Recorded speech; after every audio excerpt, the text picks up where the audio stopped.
What is up, you guys? I'm Charmx. Today I'm going to be reacting to Game Theory, The Stolen Souls of Minecraft by the Game Theorist. Now, it's been a little while since Matt has made a Minecraft theory, or at least it feels like it's been a while.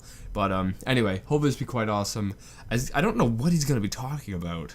Like, the title, The Stolen Souls of Minecraft, what the frick does that mean? I don't know. It doesn't really hint at anything, so I'm kind of going into this really blindly, I guess, but hopefully it's going to be quite interesting. The original link's in the description. Make sure you guys go subscribe to The Game Theorist. Without any further ado, let's begin. Me when I see a plane. Me when someone tickles my neck. Me when I stand on my own head. Me when I cosplay as Undertale's lesser dog. Me when I descend into HE double toothpicks.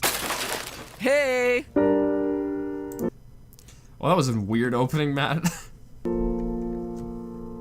Hello, Internet! Welcome to Game Theory, building out the lore of Minecraft faster than a Swede building a giant meatball in the sky. Goodbye, Sven. You will be missed. In my last... I wonder how long it took PewDiePie to build that meatball, because he didn't really show a time-lapse of him building it, did he? Or at least I don't remember seeing him do that. I just think it was just there one day. New Minecraft theories, I've been taking a closer look at the Illagers, the evil villager mobs who are infamous for needing a bit more vitamin D in their life. Then again, you wouldn't have a nice tan either if you too lived in secret compounds buried deep in the woods. I don't have a nice tan. It's because I live in a basement. During those last two episodes, we looked closely at the many strange rooms hidden inside their woodland mansion homes, ultimately concluding that the Illagers, the magical evokers, and the maniacal vindicators were all villagers that were exiled for their experiments into the powers of life and death. I'm pretty convinced I'm right about those theories, though I'll admit the actual evidence I presented to support them required a few leaps in logic. Evokers are the only mob to possess totems of undying, which literally revives you at the point of death. Their mounts, the beastly Ravagers, share an uncanny amount of physical similarities with the normal villager. Green eyes, unibrow. And it's not just physical similarities either, it's auditory as well. They both share that same honk. Yeah, I remember this. So what does the Stolen Souls of Minecraft have to do with it? Are these, what the frick are these guys called? Not the villagers, but these other guys. Are they, like, taking souls of these people? Honking noises. And from a lore standpoint, Ravagers weren't allowed to be scared of rabbits, again, possibly connecting them to a villager origin. Last but most strangely, the Illagers have rooms full of wool in the exact colors of Minecraft Steve's outfit, implying that they're trying to create or replicate our blocky hero in some way. The connections are certainly there, but admittedly, they're weaker than a wooden axe against a block of obsidian. But I was convinced I was onto something, so true to the spirit of the game, I kept digging, and I struck diamond. Don't you mean mining? I mine all day. I mine all night.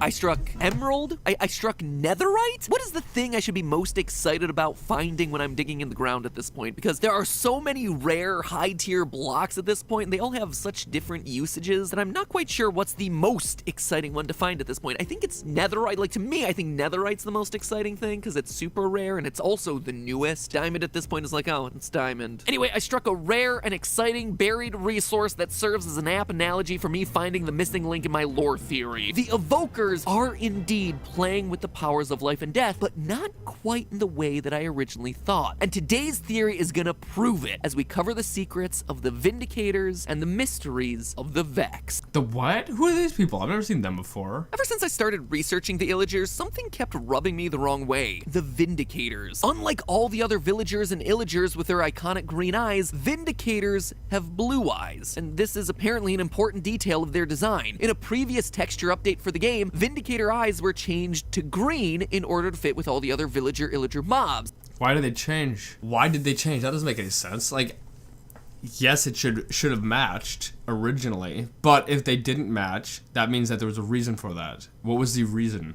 But it was changed back to its original blue. In snapshot 18W47B, the color of the Vindicator's Wait, it changed back, so they changed it, what? eyes turned blue again. So clearly it's important Yeah, it's meant to be blue for some reason. to the backstory of the character for some reason. Just like Ravagers not being scared of rabbits was apparently important to the backstory of that monster. So why? Why does a blue eyes Vindicator dragon matter so much? Well, think back to one of the rare rooms that we found inside the Woodland Mansion in a previous theory. In those rooms, there's a giant recreation of an Illager head with a bright blue block of the magical ingredient lapis hidden in the middle. That, in and of itself, would be weird enough, but there's something about this strange strange room that I overlooked before. Sure, it looked The eyes are green. to be an illager head, but it's not. At least, not quite. The eyebrows look different. It looks like a villager's head almost. You see, it has the pale gray skin that the illagers are known for, but notice the connected eyebrow. Illagers all have a separated set of eyebrows. Only villagers are the ones rocking the unibrow. Now, this is an important detail because I think it's hinting at what's really going on with the illager experiments. Woodland mansions are filled with prison cells and altars. We've talked about this before, so we know that the evokers are holding people here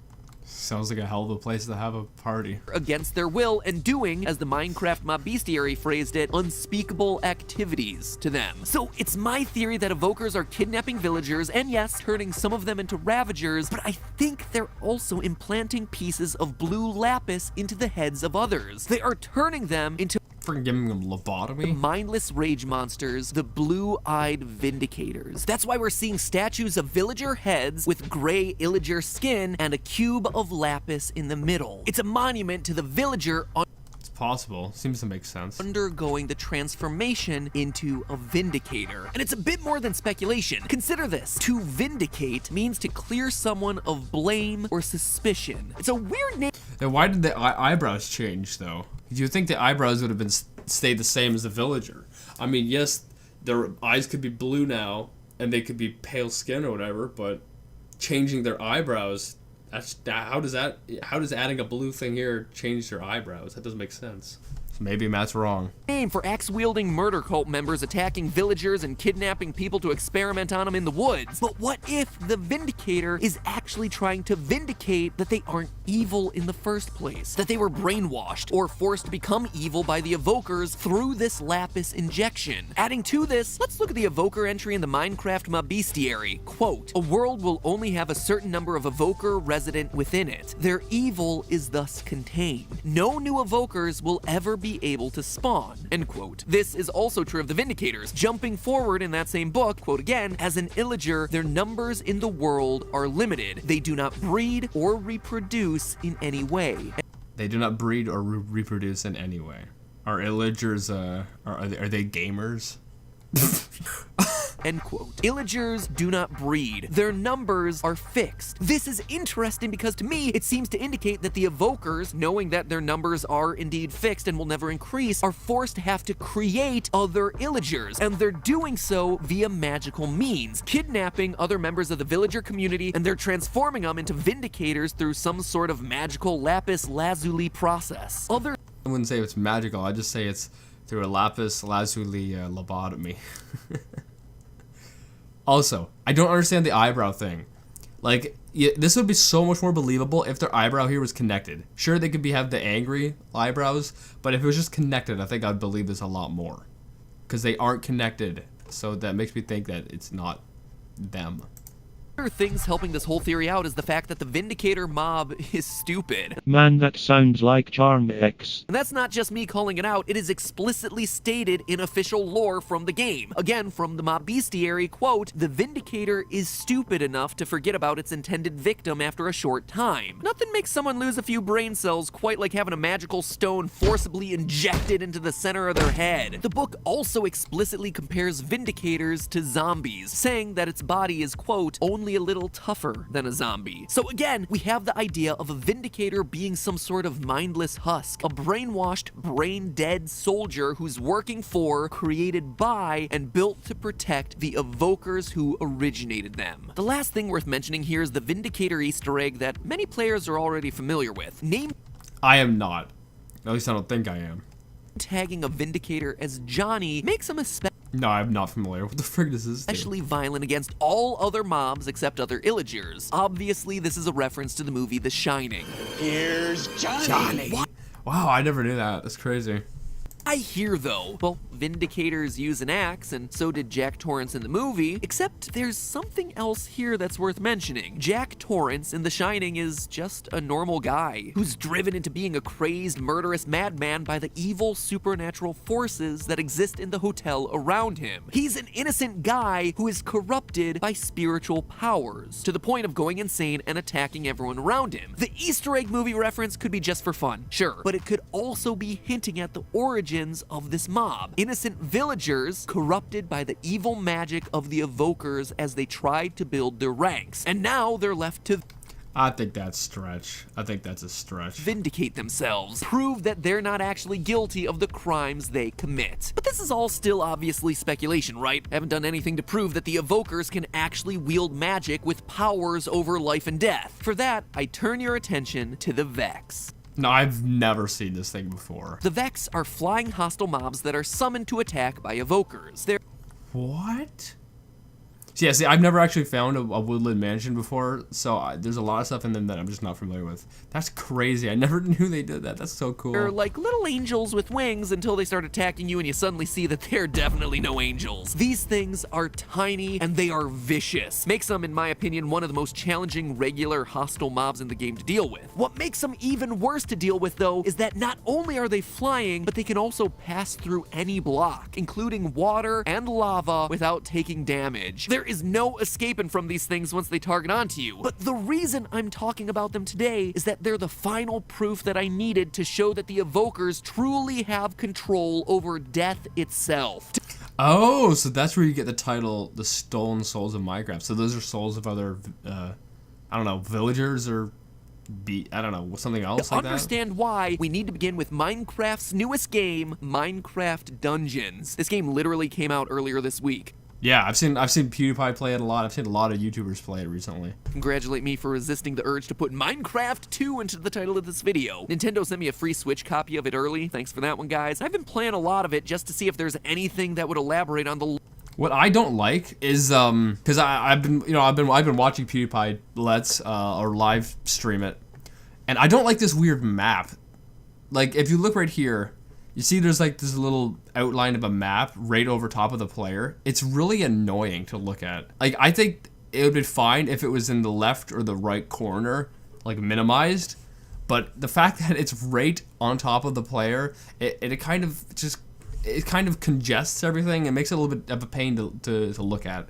At least that's in my opinion. lore of this world a bit more. And wouldn't you know it, a key gameplay mechanic of dungeons is exactly what I needed. You see, in this game, which is basically Diet Diablo, dungeon crawling, loot collecting, mowing through waves of enemies, it's all really satisfying. There are no static spells that mage characters learn over time. Instead, you kill mobs and then you collect souls. You then use those souls to fuel abilities from your specialty artifacts. Looks more like a chicken drumstick, but okay. As in souls, spirits of the dead. There are also weapons in the game that boost your soul gathering abilities like the Eternal Knife, the Bow of Lost Souls, and the Soul Fists. You heard that right, friends. Souls, spirits of the dead. And that's not me reading into things here. According to a tweet from the Minecraft Dungeons team, a true adventurer puts their soul into everything they do, and the truest adventurers put other people's souls in it too. For a long time, we've been making jokes and speculating about exactly this sort of thing in Minecraft, right? Soul sand in the nether is from dead people. Har, har, har, look at all their screaming faces hidden in the texture, except now it's pretty much They got the gut scream. I love that scream. confirmed outright. The souls of dead people are an energy source in this child-friendly Lego simulator. But here's why it all matters for today's theory. You see, the Vex have a couple of unusual properties. As I mentioned before, they're able to travel through all different block types without damage, but they also glow in the dark. If you fight a bunch of Vex in a dark room, you can still see them. However, even though they themselves have a ghostly glow, they don't actually light up anything else in the environment, almost like they're a spirit, a being made out of souls. Okay, I'm with you so far. See, that makes sense. Look back at some of that Minecraft Dungeons footage. We see the exact same type of behavior from souls in that game. Here they are in a dark environment. They themselves are glowing, but they don't cast any light onto the surrounding world, just like the Vex. A being made of souls would also make sense for a creature that's able to pass through any sort of brick type, just like a ghost or a spirit. And here's the kicker, my friend. Listen to the sound that an individual I think Matt might be right with this theory, actually. But I don't know, like, who are they souls of, though? Vex makes. Did you hear that? One Vex is speaking in multiple different overlapping voices at the same time. Let me play those clips one last time.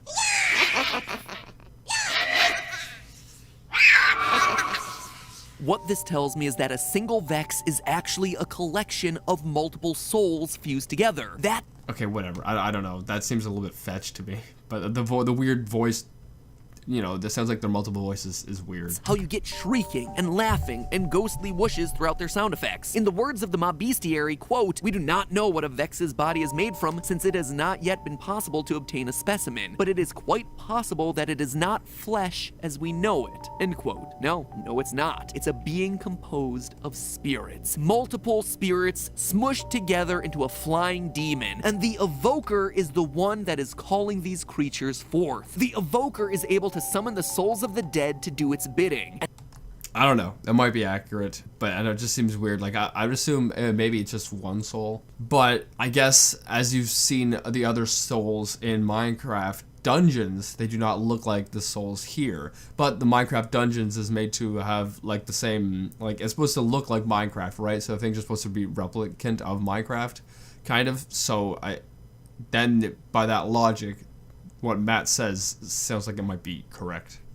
And if all that wasn't proof enough that the evoker has power over life and death, a common item in Minecraft dungeons is the spirit knife. An item that, in the description, reads as follows: a ceremonial knife empowered using illager evocation and holding the wrath of spirits. The illagers are able to harness and weaponize That's what the illagers look like in Minecraft dungeons? the anger of the dead. And there you have it, my miners and crafters. Definitive proof that in Minecraft, there are such things as spirits. Spirits contained within the soul sand of the nether. Spirits of the dead that the evoker can then draw upon and use in his attacks in the form of the Vex. The evokers are indeed toying with the powers of life and death. They're having a lot of success with it too. Yet they cannot speak English. This is so sad. They're able to use souls to attack, they create new creatures using the souls, and who knows, they're potentially infusing other beings, alive or dead, with life, all to attack you. Good luck sleeping tonight knowing that they're out there. The lost souls of Minecraft are hunting for you. I think it's a pretty good theory. I think Matt's probably right. Anyway, I think Matt's probably right in regards to the theory. It seems to make sense. Although I was skeptical going along with it, now that we're at the end, it does make sense because the souls in Minecraft dungeons aren't like the weird flying things, or like the little circular souls. So I think Matt's theory does make sense. And yeah, I hope you guys like this video. If you did, make sure you give it a thumbs up. I think I'd rate this out of a 10. Like a 7.4. And yeah, make sure you guys go subscribe to The Game Theorist. And if you're new, subscribe to the family, and I'll see you guys next time. Boop!